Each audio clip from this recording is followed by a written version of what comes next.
Assalamualaikum warahmatullahi wabarakatuh. Salam dan bahagia.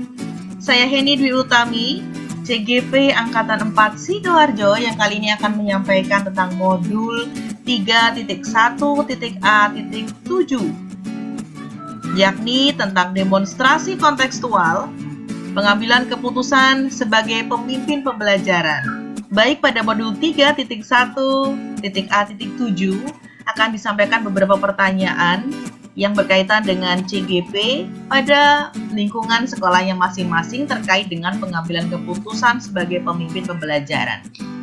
Pertanyaan yang pertama tentang apa rencana ke depan dalam menjalani pengambilan keputusan yang mengandung unsur dilema etika.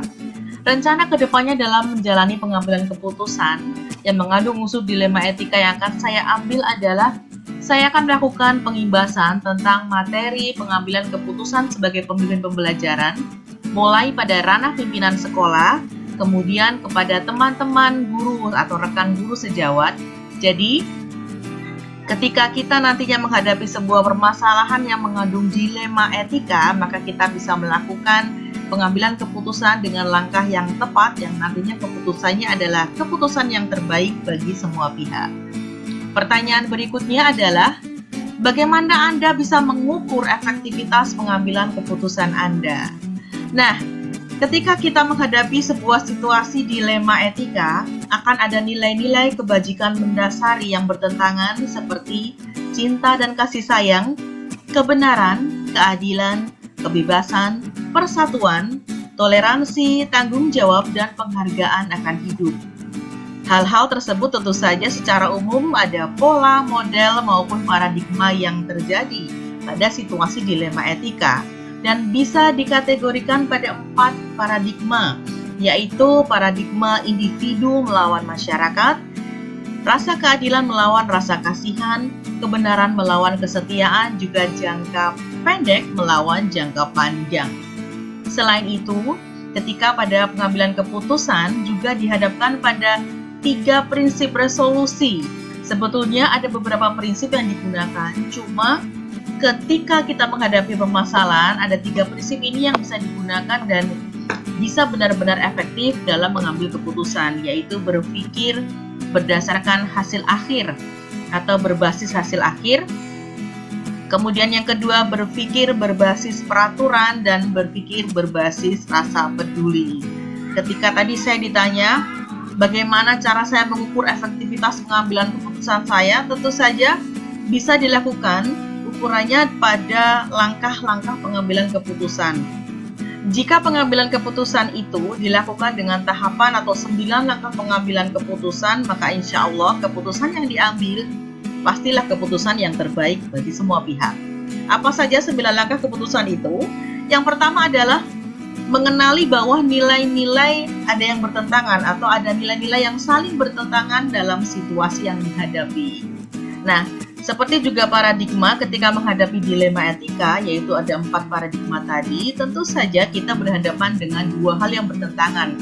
Misalnya yang sering terjadi adalah kebenaran melawan kasihan atau rasa empati, atau juga individu melawan masyarakat atau rasa keadilan melawan rasa kasihan dan lain-lain. Kemudian setelah kita menemukan nilai-nilai apa yang bertentangan, maka langkah selanjutnya adalah kita harus memetakan siapa saja yang terlibat pada permasalahan yang muncul.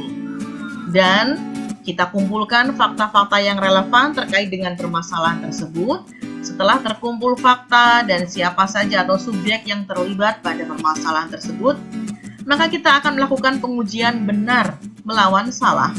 Benar atau salah yang bisa dilakukan dengan beberapa teknik uji, yaitu uji legal atau uji berdasarkan peraturan, kemudian uji regulasi atau standar profesional, uji intuisi, uji halaman depan koran, serta uji panutan atau idola.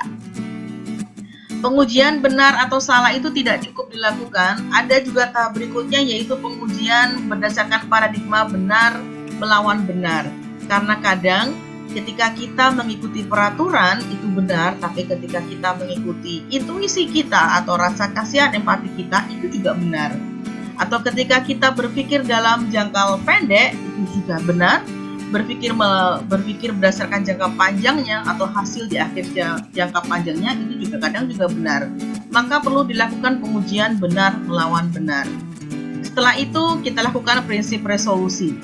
Prinsip resolusi yang seperti saya sampaikan tadi sebetulnya ada banyak, tapi alangkah baiknya jika sebagai pemimpin pembelajaran kita menggunakan ketiga prinsip resolusi, yaitu berdasarkan hasil akhirnya nanti seperti apa, kemudian peraturan yang ada itu seperti apa atau regulasinya seperti apa, dan berbasis rasa peduli. Hal ini tentunya bisa menguntungkan semua pihak yang terlibat atau tidak merugikan salah satunya. Setelah dibuat prinsip resolusi tersebut, maka kita bisa menemukan investigasi opsi trilema atau pilihan-pilihan keputusan yang bisa kita ambil. Kita akan membuat beberapa pilihan atau opsi mana saja keputusan yang sesuai dengan permasalahan tersebut. Setelah itu buatlah keputusan atau dipilih salah satu keputusan terbaik. Nah, tidak berhenti pada pembuatan keputusan. Setelah kita membuat keputusan harus dilakukan refleksi ulang atau melihat kembali keputusan yang kita ambil. Hal itu efektif atau tidak, dan itu benar atau salah, maupun itu sesuai dengan permasalahan yang dihadapi atau tidak. Baik, pertanyaan berikutnya adalah bagaimana Anda atau CGP akan menerapkan pengambilan keputusan seperti ini pada lingkungan Anda, pada murid-murid Anda, pada kolega, guru-guru Anda yang lain, dan kapan akan menerapkannya. Nah, bagaimana cara penerapan keputusan seperti ini? Tentu saja saya mulai dari diri saya sendiri. Ketika saya menghadapi permasalahan, maka saya akan melihat terlebih dahulu permasalahan saya itu dilema etika yang ada nilai bertentangan, apa saja nilai yang bertentangan. Kemudian saya lakukan 9 tahapan pengambilan keputusan. Kemudian setelah saya bisa membuat keputusan yang terbaik dalam diri saya, maka saya akan melakukan pengimbasan. Terutama pengimbasan itu saya lakukan kepada pihak pimpinan sekolah, mulai dari kepala sekolah, wakil kepala sekolah, kepala urusan, staf, dan yang lain-lain, yang nantinya akan memudahkan saya juga atau memudahkan kita dalam pengimbasan kepada seluruh guru pada lembaga pendidikan.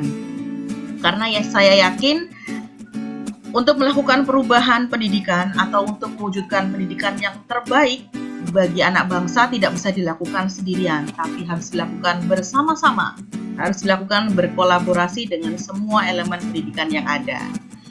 Berikutnya, kapan saya akan menerapkannya?